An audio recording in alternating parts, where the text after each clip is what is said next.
Hey everyone! In several of my goal setting sessions, I have recommended to people that they get a standing desk. And they came back and said that standing desks were really expensive.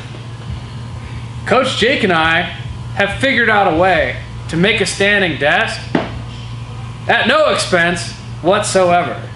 And Coach Josh yelled at me all day yesterday for sitting way too long because I have this weird hip issue. And now I have for Coach Josh the answer.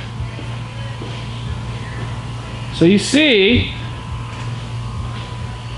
I have used objects from around my office to prop up my monitors, my keyboard and mouse, and we even elevated our mic stands to accompany this.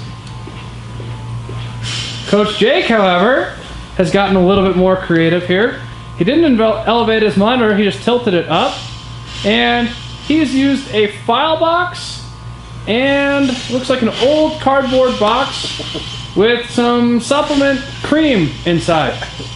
Both of us have much better hips now. They feel great.